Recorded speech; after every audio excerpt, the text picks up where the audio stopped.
Am I the asshole if I go on holiday by myself after husband decided he doesn't want to come, knowing this will probably end our marriage?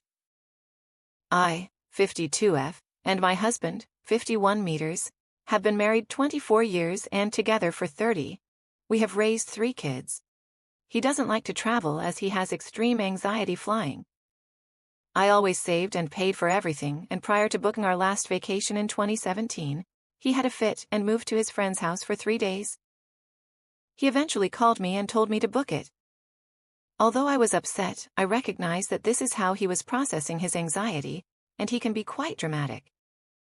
We had an amazing time as we always do, but he didn't even say thank you. I told him that was the last time I would invite him on a vacation as I couldn't bear to see him so distressed. The agreement was that I would let him know when I was planning to go somewhere, and if he wanted to join me it would be his decision. I have gone on a few one-week vacations with either family or friends and he hasn't wanted to come. Each time he has said he's not interested. When I return he makes passive-aggressive comments and tells friends and family I didn't invite him. Last year I went on a 3-week vacation to Asia with a friend. While I was gone he told everyone I hadn't invited him.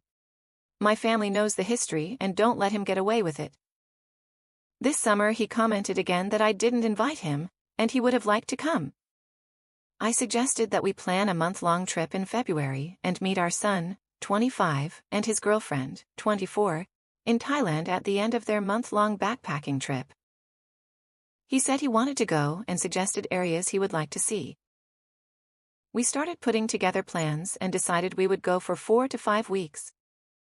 Over the next few months, he stopped showing interest, and knowing he has anxiety flying, I started making plans and wouldn't talk about it too often.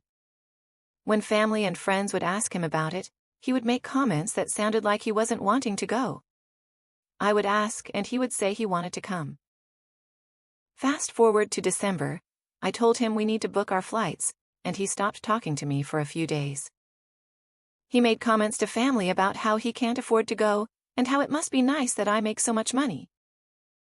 Our flights will be covered by my credit card points, and my parents gifted me $1 for taking care of them this past summer. He really only needs some spending money. He's had months to set some aside. Instead, he has been buying random stuff and claims he's broke. He decided to leave his good-paying job 5 years ago and start his own business. It doesn't make much money, and he's accumulated debt. We have kept our finances separate for years because he is terrible with money. He does pay his share of the mortgage and bills. I'm both terrified and exhilarated about the idea of going alone. I also know that it's likely going to end our marriage. I still haven't booked a flight as I keep hoping he will change his mind. Do I stay home and give up my dreams of traveling? Am I being selfish?